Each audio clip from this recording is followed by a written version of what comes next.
Sziasztok! Kriszti vagyok. Ma el fogom magyarázni, és meg fogom mutatni, hogy hogyan készül a savanyú káposzta, illetve az abból készített lé is, mert az is nagyon finom és nagyon egészséges. Mire lesz szükségünk?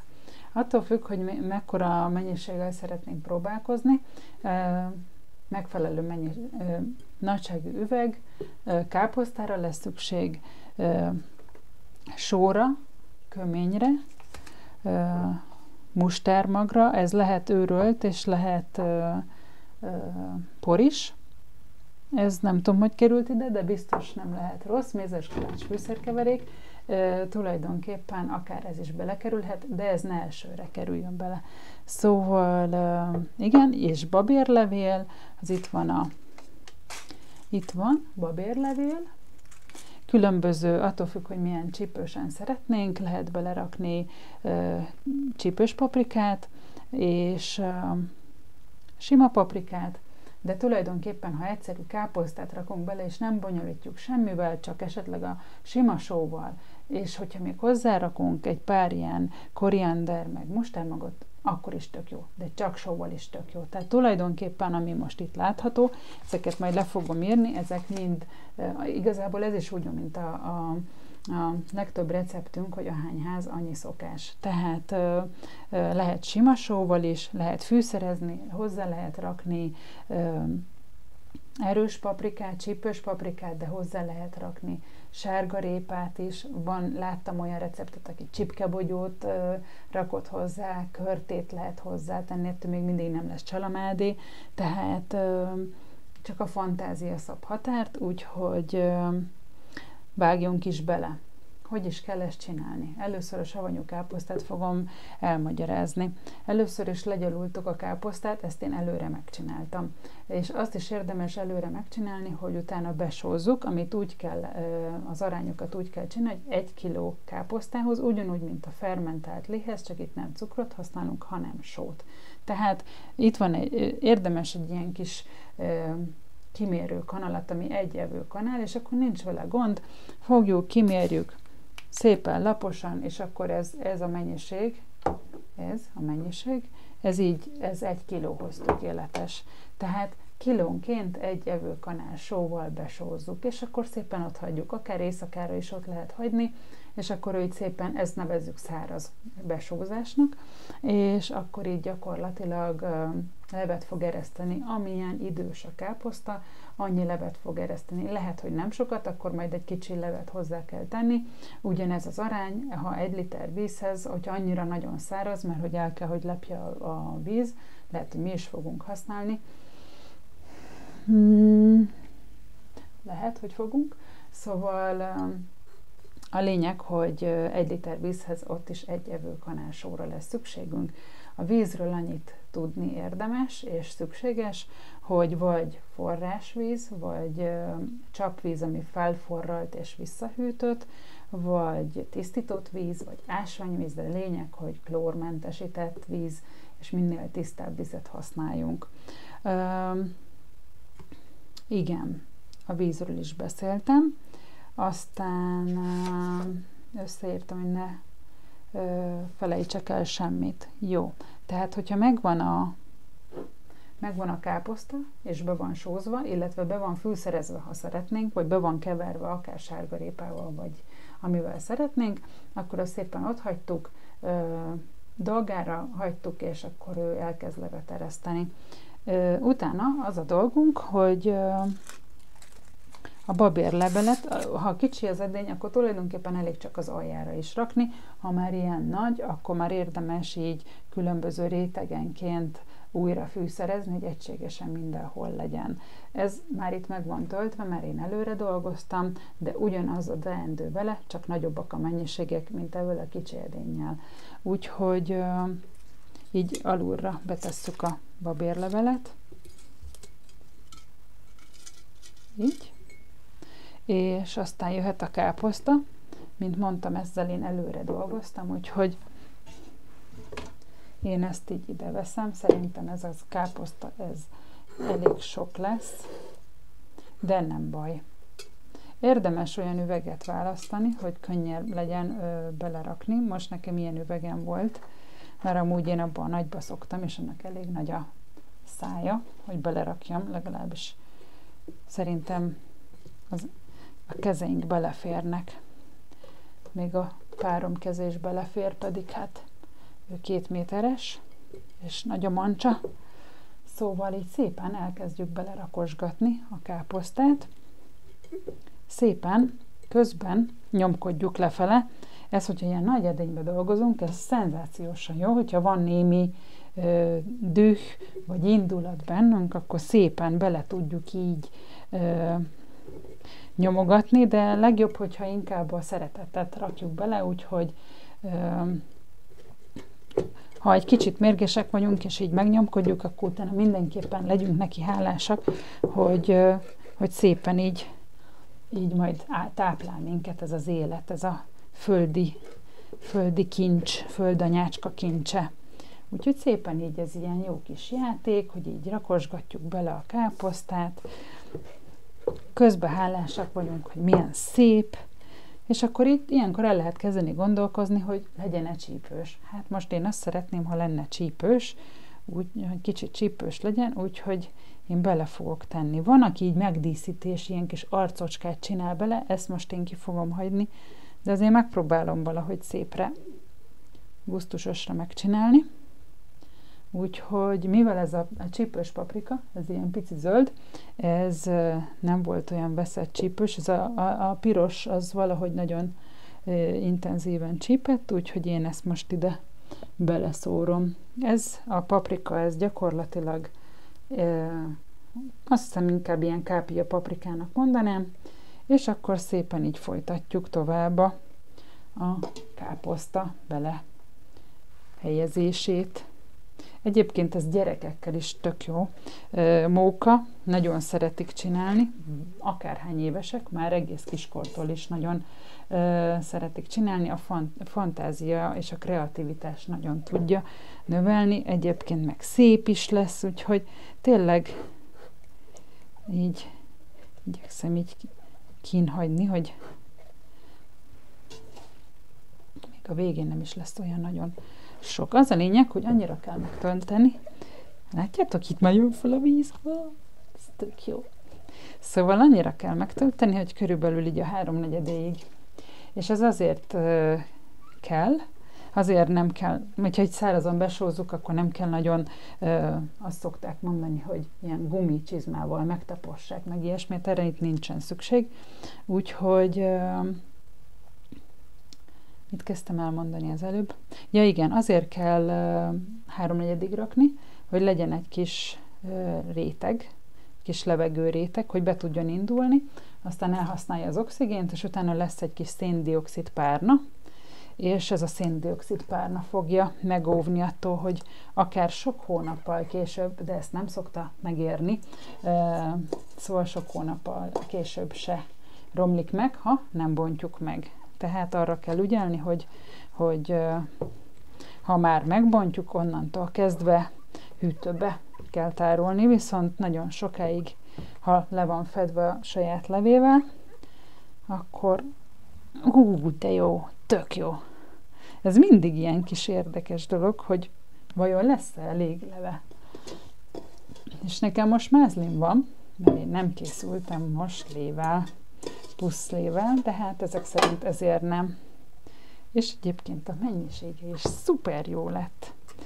Na, hát az történt, hogy most mindjárt egy kicsit megnyomkodjuk. Úgyni. Tök jó.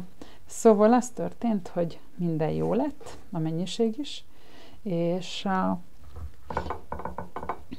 répa, most nekünk arra kell, egyébként bármilyen káposztának a levele,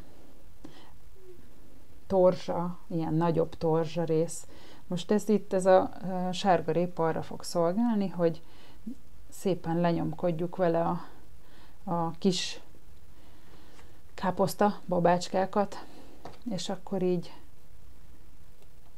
nem fognak feljönni a víz tetejére, ezért megóvjuk attól, hogy megromoljon.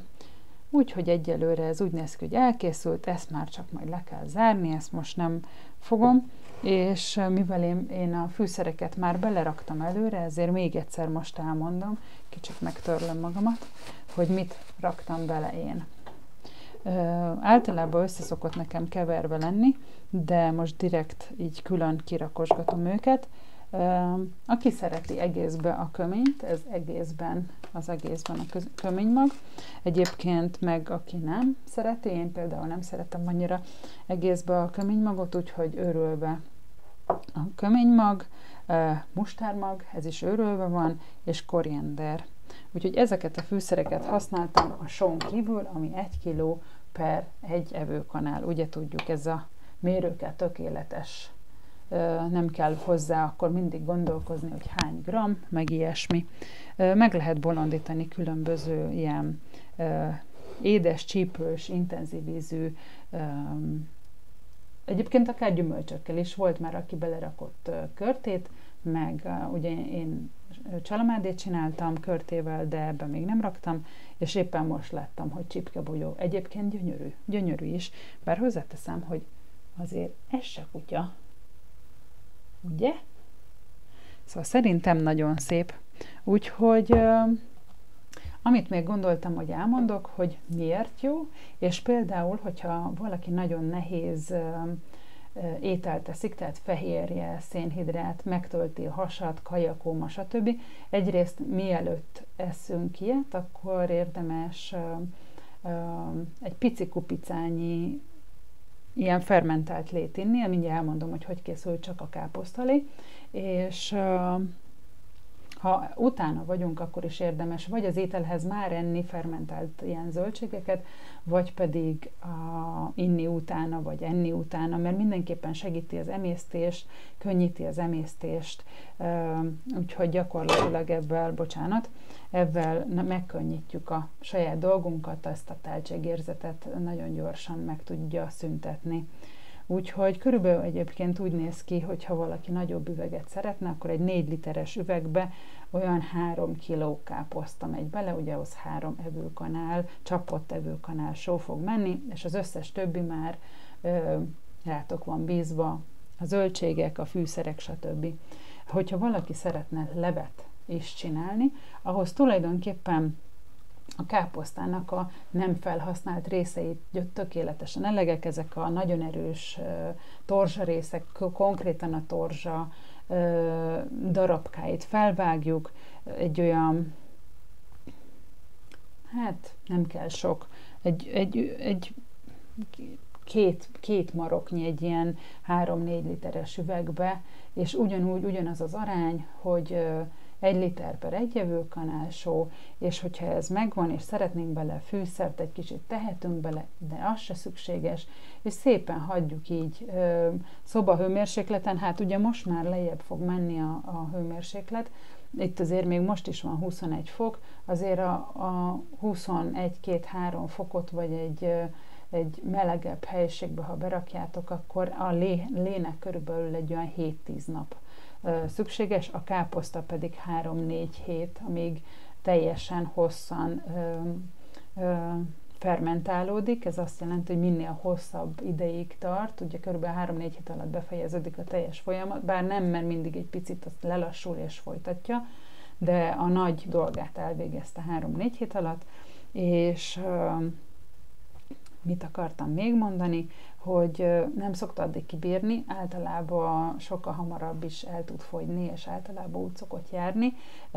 Körülbelül 1 hét után már abszolút lehet enni, finom, igazából nyugodtan lehet kóstolgatni. Ebbe a nagy edénybe, ez egy direkt ilyen erre készített edény, ennek van itt egy kis pereme, ide vizet kell önteni, és akkor ő itt szépen, amíg ő dolgozik, az első pár napban, addig beszívja, hát talán tovább is, beszívja szépen, ahogy buborékol, beszívja a vizet, és amikor már nem, akkor még úgy szoktuk hagyni, de akkor már ki lehet rakni a hűvösbe, és szépen ő tovább érlelődik.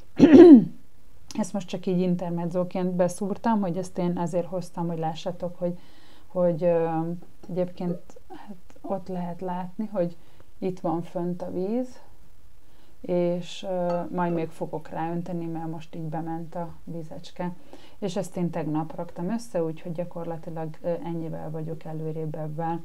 Szóval, hogyha levet szeretnétek csinálni, akkor literenként egy evőkanál, a fűszer rátok van bízva, ugyanúgy le kell zárni légmentesen, egy befőttes üvegbe, vagy abba az üvegbe csináljátok, sosem műanyagba. Lehetőleg amennyire lehetne használjátok, még a PP-s műanyagot se, pláne ne fermentáláshoz, úgyhogy én mindig üvegeket javaslok, úgyhogy gyakorlatilag ezeket, hát most még gondoltam arra, hogy elmondom, hogy mire is jó. Nagyon jó, ha refluxos valaki, de mindenképpen mondom azt, hogy lépésről lépésre kell haladni, tehát hogyha még sose ettetek, mondjuk egyáltalán, vagy nagyon régen ettetek fermentált ételeket, akkor pici adagokkal kezdjétek el, nézzétek meg, hogy lesz esetleg meghajta, vagy stb. Nincs gond, akkor se.